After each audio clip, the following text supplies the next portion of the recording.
nakaraan ay aking ibinalita na ang offer ng South Korean shipbuilding company na Hyundai Heavy Industries na mga HDF 3500 frigate ang pipiliin ng Philippine Navy para sa kanilang frigate acquisition project ngayong taon sa ilalim ng Horizon 3 ng AFP Modernization Program. Hindi na naman nakaporma ang bansang Turkey sa South Korea dahil natalo na naman ang kanilang offer na Istanbul-class frigate at pangatlong beses na silang natalo sa proyekto ng Philippine Navy dahil puro offer ng Hyundai ang pinipili ng ating bansa. Sunod-sunod na puro Hyundai ang nanalo na kung saan sila ang gumawa ng ating Jose Rizal-class frigates na in-order noong 2016, ang mga Miguel Malvar-class frigates na in-order naman noong 2021 at ang kanilang bagong ino-offer para sa ngayong taon. Napaka-agresibo ng marketing ng South Korea ng kanilang mga armas at vessels sa Pilipinas na kung saan pati sa Philippine Coast Guard ay tinatarget din nila makakuha ng proyekto na kung saan dinodumi na ngayon ng mga Japanese shipbuilding companies at gusto nilang sila naman ang piliin para sa susunod na proyekto. Tanging sa Philippine Army na lamang sa ngayon pahirapan ng South Korea dahil dominado ito ng Israeli defense companies at hindi naman maikakaila kung bakit sila ang palaging nananalo dahil sa mataas na kalidad ng kanilang mga armas at mababang presyo nito. Ngunit nitong mga nakaraang buwan lamang ay bumili ang Philippine Army ng 81K Ray Bolt ng South Korea na isang klase ng anti-tank guided missile launcher na kung saan nakipagkumpetensya ito sa offer ng Amerika na mga FGM-148 Javelin missile na kilala sa buong mundo dahil sa pagiging epektibong armas nito at ang offer ng bansang Israel na mga Spike anti-tank guided missile na halos kapareho sa ginagamit ng Philippine Navy. At sa bagong balita na ating nakalap, mukhang naka-score na naman ng panibagong kontrata ang South Korea matapos inilabas ng Department of National Defense na bibili na naman sila ng nasa 12 units ng pinakabagong variant ng FA-50 light fighter aircraft sa ilalim ng Horizon 3 ng AFP Modernization Program. Ang aircraft na ito ay gawa ng Korea Aerospace Industries at sinasabing nagkakahalaga ang lahat ng ito ng nasa 40 billion pesos na napakalaking halaga at halos 2 beses na mas mahal kumpara sa biniling FA-50 ng Pilipinas noon.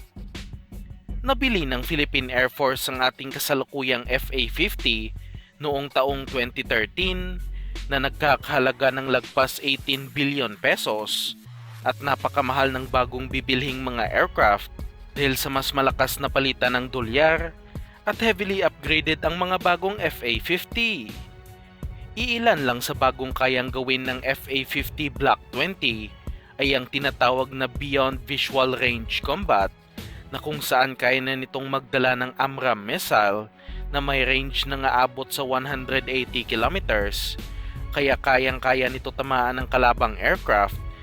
kahit hindi pa nila nadedetect ang mga FA-50.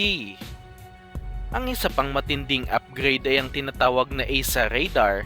na kayang makadetect ng mga aerial targets kahit sa napakalayong range at napaka-accurate ng radar system na ito. Marami pang ibang upgrades ang mga bagong FA-50,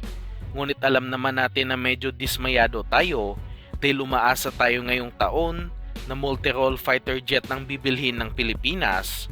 katulad na lang ng mga F-16 Vipers, at sana ay dinagdag na lang ang 40 billion pesos para sa pambili nito. Ngunit sinasabing FA-50 na lang ang paglalaanan ng pondo dahil hinihintay ng Philippine Air Force ang mga bagong KF-21 fighter jet ng South Korea na ino-offer din sa ating bansa nitong nakaraang taon lamang dahil uumpisa na ang produksyon nito sa 2026. Nakalagay na rin ang Pilipinas sa potential operators nito at inaasahang bibili ang bansa ng paunang 10 peraso hanggang makumpleto ang 40 fighter jets na requirements nito. Sa aking opinyon lamang, mas maganda na rin ang mga KF-21 kung ang Just 39 Gripen lamang ng Sweden ang kukunin ng Pinas dahil sa mga hindi nakakaalam, ayaw pagbentahan ng Sweden noon ng Pinas ng kanilang fighter jet dahil na rin sa sinasabing human rights violation ng bansa. Kaya sa ngayon, mukhang madidelay na naman ulit ang fighter jet project ng Philippine Air Force dahil na rin sa kakulangan ng pondo. Ngunit masaya tayong tuloy-tuloy kahit papano ang modernization program at nag-umpisa na namang bumili ang ating hukbong sindatahan.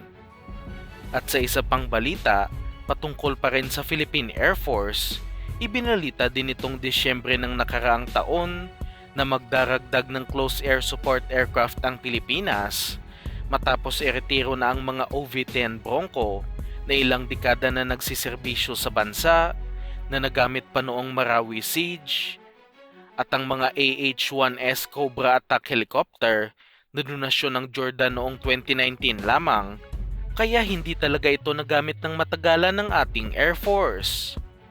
Ang sinasabing bibilhing mga close air support aircraft ay mga karagdagang A-29B Super Tucano na gawa ng Embraer ng bansang Brazil at sinasabing nagkakahalaga ito ng nasa halos 6.6 billion pesos. Kasalukuyan ng mayroong 6 na ganito ang Philippine Air Force at dadagdagan pa ito ng 6 na piraso dahil napatunayan na rin nila ang kapabilidad ng naturang aircraft sa kanilang mga operasyon laban sa lokal na rebelde. Umaasa din tayo na sa mga susunod na taon ay madaragdagan din ang ating mga T-129 attack helicopter dahil hindi sapat ang 6 lamang sa ngayon, lalo na't dumadami na naman ang mga rebelde sa Pilipinas.